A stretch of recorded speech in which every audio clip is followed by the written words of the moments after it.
And I have been given 10 minutes to talk on the biblical view of sex.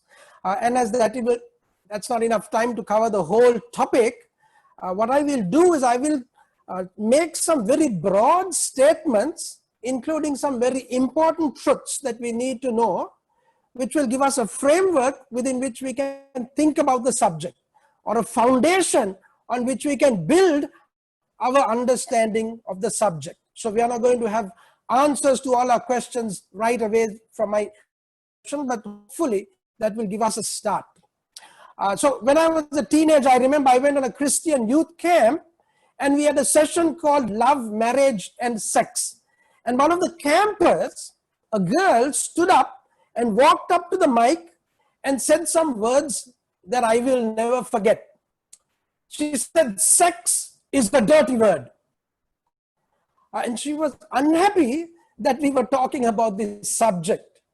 And she was echoing the attitude of many people in society, and even more so, many people within the church who treat this as a taboo subject, something that decent people or good Christians don't talk about. And so when we think like that, when we think sex is a bad thing to talk about, but because we have a growing interest in the topic and new urges welling up inside of us as teenage boys, we tend to look for information in the wrong places, often the internet, and to learn from the wrong people. And this could lead to misinformation, misunderstanding, misbehavior, and ultimately misery for us. Hopefully through the next 4 weeks, as we talk about these issues, those of us who may have got caught up in these things might find the fact that there is mercy also available to us. So if we have fallen, if we have failed in this area, there is hope, there is healing, and we will find out more about that in the other sessions that we are going to have. So the first thing I want to say about sex is that sex is God's idea, and therefore it is good. Sex is good. So sex is not something that we need to feel ashamed to think about or talk about. In fact, like we are doing today, sex is something we must talk about in the right context, with the right people, which includes parents and responsible Christian leaders and trusted adults, in order to get right information, right understanding, and the right perspective on the subject.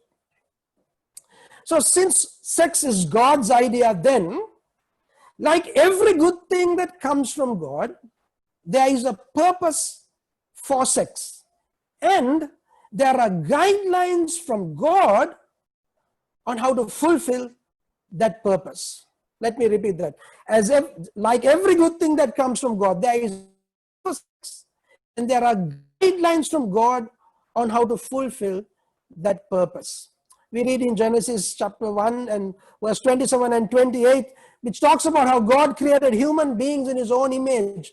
In the image of God, he created them, we are told. Male and female, he created them. And to this male and to this female, verse 28, then God blessed them and said, be fruitful and multiply. And so we take this verse as evidence for the fact that one of the purposes of sex is to make babies. Something that this is the primary reason for sex, and something that this is the only legitimate purpose for sex. So that would mean that they say that unless you are having sex to make a baby, it should not be done. It should not be engaged in. But I want to say this is not correct. That is not the biblical understanding of sex. Sex is not only for making babies. An equal, or actually even more important purpose for sex is as a means of building intimacy and giving and receiving enjoyment within the context of a marriage relationship between a man and a woman. For building intimacy and giving and receiving enjoyment within the context of a marriage relationship between a man and a woman. So Genesis chapter 2 and verse 24, God talks about how a man leaves his father and mother and is joined to his wife, and the two become united into one. Now the man and his wife were both naked, but they felt no shame, we are told. So there is a unity, there's an intimacy, there's a receiving and giving of enjoyment. So Genesis 2:24. So the Songs of Solomon, you might have read the book in the scriptures, which talks about, which raises up the whole idea of sex and enjoyment of sex between a man and his lover. And so the Bible shows sex in a very positive light. Proverbs chapter 5 verse 18 and 19 tells the man, let your wife be a fountain of blessing to you. Rejoice in the wife of your youth. She is a loving deer, a graceful doe. Let her breasts satisfy you always. May you always be captivated by her love. Romance, love, enjoyment of each other, enjoyment of intimacy. So this is what the Bible talks about. And in the New Testament, we have 1 Corinthians chapter 7 verses 3 and 5. Paul is talking about marriage in this chapter. And he tells husbands should fulfill his wife's sexual needs. And the wife should fulfill her husband's needs. The wife gives authority over her body to her husband, and the husband gives authority over her body to his wife. Reverend Roshan will talk more about sex within marriage, but this is another thing that the scriptures talk about very clearly. Do not deprive each other of sexual relations unless you both agree to refrain from sexual intimacy for a limited time so you can give yourselves more completely to prayer. So sex is not a dirty thing in the Bible, but it is something that God has created and given for us to build intimacy and receive and give enjoyment within the context of marriage. So as I said, sex is meant for building intimacy and giving and receiving enjoyment between a man and a woman within the marriage relationship. And then in that context, to make babies. So then you may say, okay, that's for married people, that's fine. But if sex is to be enjoyed within marriage, what about the unmarried people? 1 Corinthians 7 talks about and even encourages singleness as a God-given option. Even though marriage is a God-ordained institution, and even though society and the church seems to think that the ultimate goal of every single person is to find a partner and get married, that is not necessarily the view of the Bible. The Bible talks of singleness as a viable way of living a fulfilled life. And for them then, in relation to sex, the option is celibacy. That can seem like a huge statement and a big problem. How can a human live without sex, you might ask?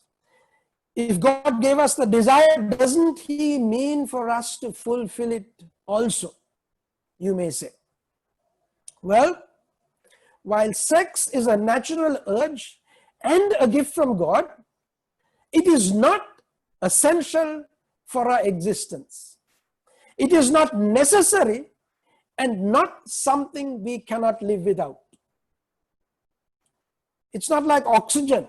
If we don't have oxygen, we die. But if we don't have sex, we don't die. Sex is not essential for us to be able to live a full and complete human life.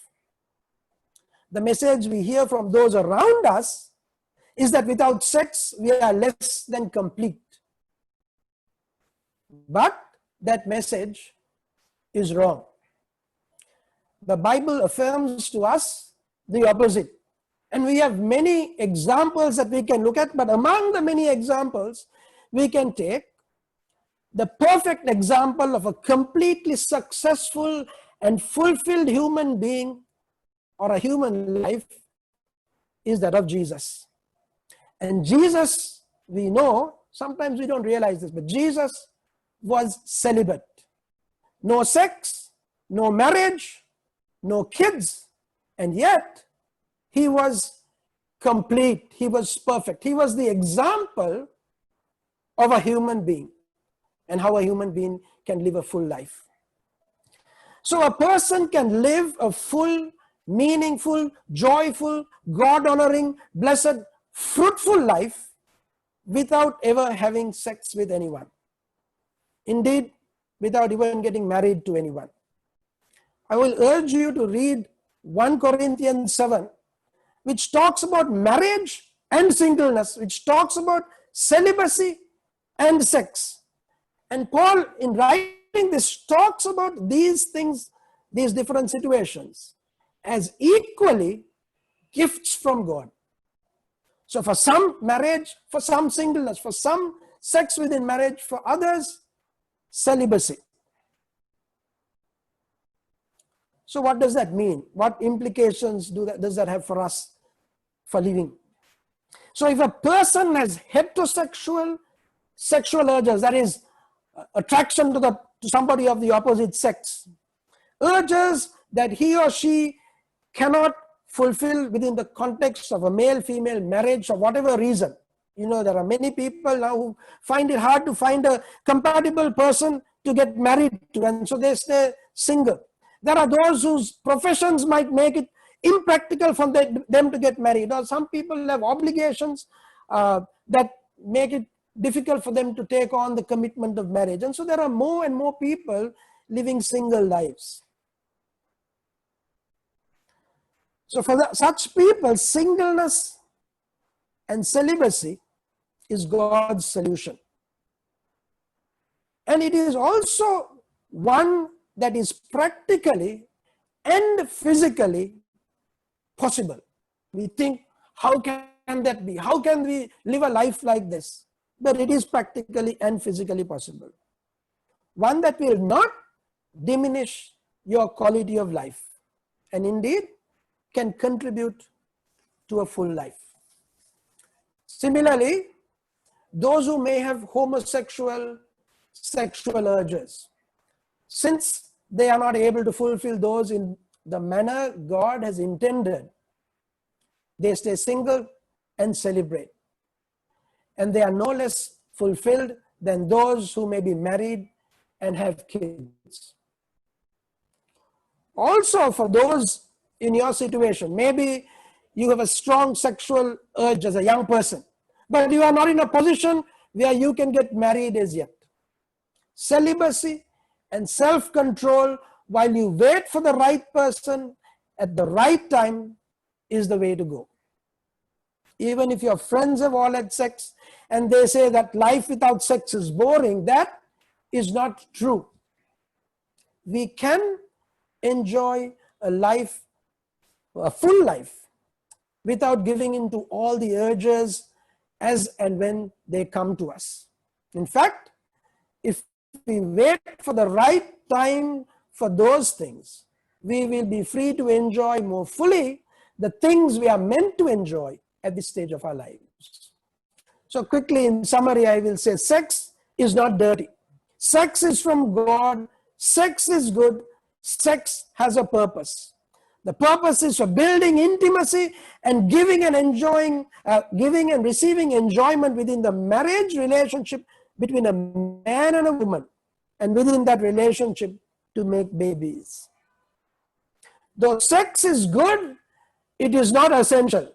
We can live fulfilled, complete lives without fulfilling our sexual urges. Singleness and celibacy are viable options for a Christ follower. And that does not mean that those who choose that, those who live like that, are living incomplete lives. It is possible to have complete, full joy and purpose in our lives, whatever station we are in relation to sexuality and marriage. That's what I want to share, and we can maybe have some questions later on about this.